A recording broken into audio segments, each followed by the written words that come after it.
सुनंदा एवं रूपसेन की कहानी। पृथ्वी भूषण नामक नगर था जहाँ कनकध्वज राजा राज्य करता था।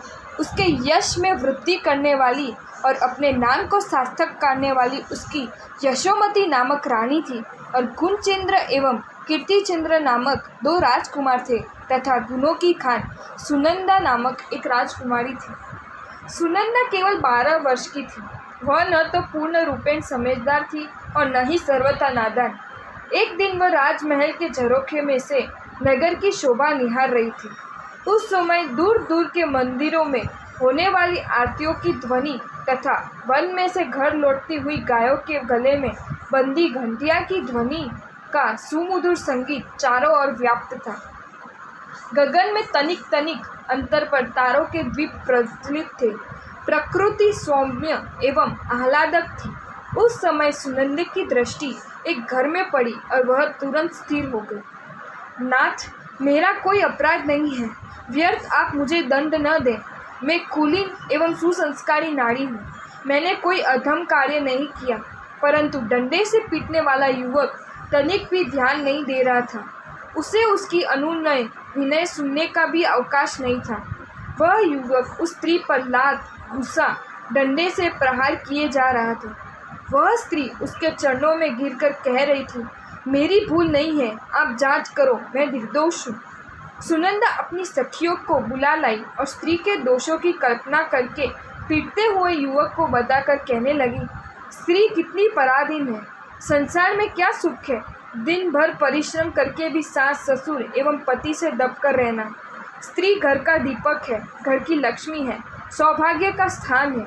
उसका पुरुष को कदाचित ही ध्यान होता है। बहन, मेरा विचार तो शिकार, चोरी, मदिरापान आदि बड़े बड़े पाप करने वाले पुरुषों के अधीन बनकर जीवन नष्ट करने का नहीं है। मैं विवाह नहीं करूँगी। तू माता को कहना ताकि वह भूल से भी कहीं मेरे विवाह न कर डाले। सखी बोली, बहन, अभी तू छोटी है। पत्नी के लिए पति क्या है ये अभी तू नहीं समझेगी। स्त्री का सौभाग्य, प्राण और सर्वस्व उसका स्वामी पति है। उसे तू आज कैसे समझेगी। मुझे कुछ नहीं समझना। तू मेरी माता को कह देना कि सुनंदा विवाह नहीं करेगी, अतः वे किसी के मांग स्वीकार न करे। सुनंदा ने पुरुषों के प्रति तिरस्कार एवं घृणा प्रदर्शित करते हुए दृढ़ता से कहा। सखी ने राजमाता को बता दिया कि सुनंदा का विचार विवाह करने का नहीं है, परंतु आप तनिक भी व्याकुल न हो। वह अभी छोटी है, अत ऐसा कहती है। वयस्क होने पर सब ठीक होगा। राजमाता मुस्कुरा दी और अच्छा कहकर बात समाप्त कर दी। समय व्यतीत होता गया। सुनंदा 15-16 वर्ष की हो गई। देह में स्फूर्ति, चंचलता एवं रूपातिरेक के साथ उसके अंग प्रत्यंगों में परिवर्तन भी दृष्टिगोचर होने लगा। वसंत ऋतु का समय था। सुनंदा राजप्रासाद के झरोखे में खड़ी थी। वहीं से उसकी दृष्टि सामने स्थित एक सुंदर भवन पर पड़ी। भवन के गवाक्षों को पुष्प मालाओं से सजाया गया था।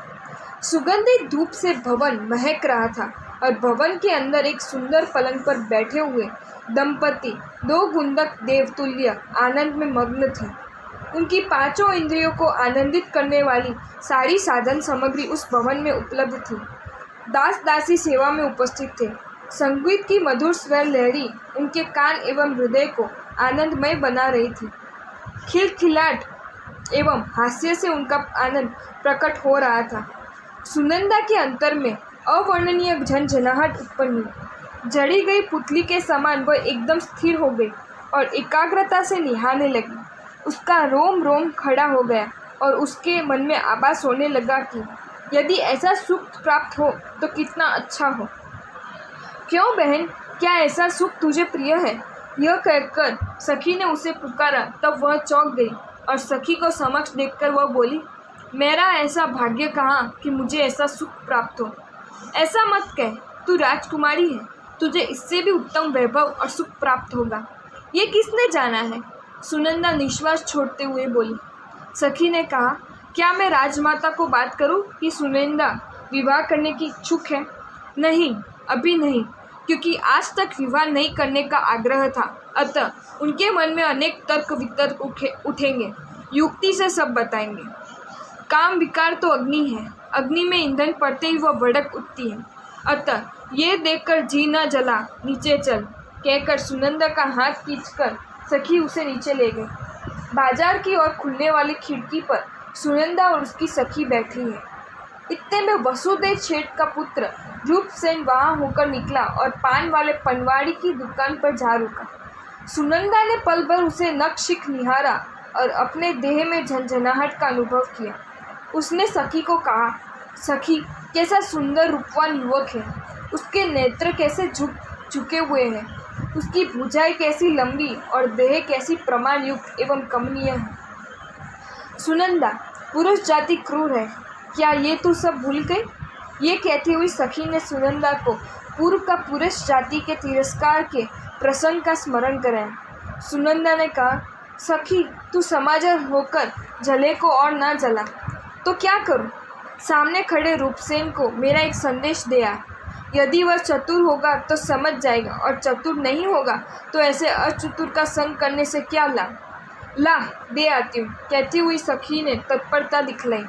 सुनंदा ने कागज लिया और लिखा कि निरर्थं जन्म गतम नलिन्या यया न दृष्टम तू ही न शुभिम्बम। जिसने चंद्रमा नहीं देखा उस कमलिनी का जन्म निरर्थक है। सखी ने गुप्त रूप से यह पत्र रूपसेन को दे दिया। चतुर रूपसेन सब समझ गया और उसी पंक्ति के नीचे उसने लिखा कि उत्पत्ति रिंदोरोपी निष्फलेव दृष्टा विनिंद्रा नलिनी नयन। जिसने विकसित होती हुई नलिनी को नहीं देखा उस चंद्रमा की उत्पत्ति भी निष्फल है। सखी ने पत्र सुनंदा को पहुंचाया। पढ़कर वह अत्यंत प्रसन्न हुई और बोली, जैसा रूपवान है वैसा ही चतुर है। तत्पश्चात रूपसेन वहां प्रतिदिन आने लगा और परस्पर दृष्टि मिलन होने लगा। सोते बैठते खाते रूपसेन सुनंदा के चित्त में से हटता नहीं और रूपसेन के चित्त में से सुनंदा हटती नहीं। लोगों के समूह और दल के दल नगर से बाहर जाने लगे। छोटे बड़े सभी अपने अपने अनुरूप संग खोजकर बाहर निकले। घर घर में ताले लग गए। संपूर्ण नगर सुनसान हो गया। राजमाता यशोमती जब सुनंदा को लेने के लिए आई तो उसने सिर पर लेप किया हुए वह वेदना से तड़पती हुई पुत्री को देखकर कहा, पुत्री, अचानक ये क्या हो गया? माता, अभी 4 घड़ी पूर्व सिर में असह्य वेदना उठी है। किस कारण वेदना हो रही है ये समझ में नहीं आ रहा। दुखमय मंद स्वर में सुनंदा ने कहा, पुत्री, चाहे सब लोग जाएं, मैं कौमुदी महोत्सव में नहीं जाऊंगी। नहीं माँ, मेरे कारण समस्त प्रजा के रंग में भंग ना करें।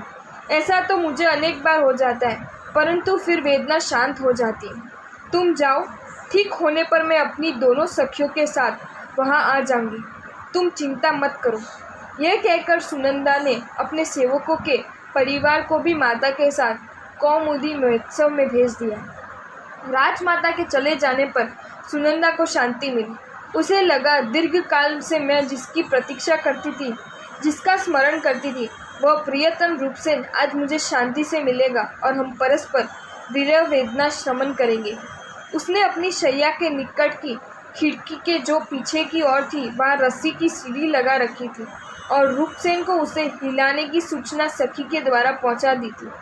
अतः वह और उसकी सखियाँ बार बार उस ओर जाती और लौट आती थी। हाय, जुए में सब कुछ हार गया। मेरे पास फूटी कौड़ी भी नहीं बची और ऋण तो अभी तक हजारों रुपए का ऊपर है। क्या करूं? चलो, आज नगर सुना है, अतः किसी धनाढ़ व्यक्ति की दुकान अथवा घर का तौला तोड़ूं और जो कुछ प्राप्त हो जाए उससे पुनः कल दाव लगाऊं। ये सोचते हुए नगर की गलियों में घूमते महालोभ नामक जुआरी ने राजमहल की खिड़की पर टंगी हुई सीढ़ी देखी और चोर में मोर कहावत के अनुसार उसे हिलाई तो तुरंत 2 दासियां भागी हुई आई और रूपसेन का यहाँ कहकर स्वागत किया कि रूपसेन, आपका स्वागत है। महालव ने सम्मति सूचक हाँ कहकर संक्षेप में बात समाप्त करके सीढ़ी पर चढ़ना प्रारंभ किया। इस ओर राजमाता ने अपनी सखियों को सुनंदा का पता लगाने के लिए और पूजा के कुछ उपकरण लेने के लिए भेजा। उन्हें राजप्रसाद में प्रविष्ट होते हुए सुनंदा ने दूर से देख लिया। अतः हृदय धड़कने लगा कि रंग में ये कैसा भंग हो रहा है।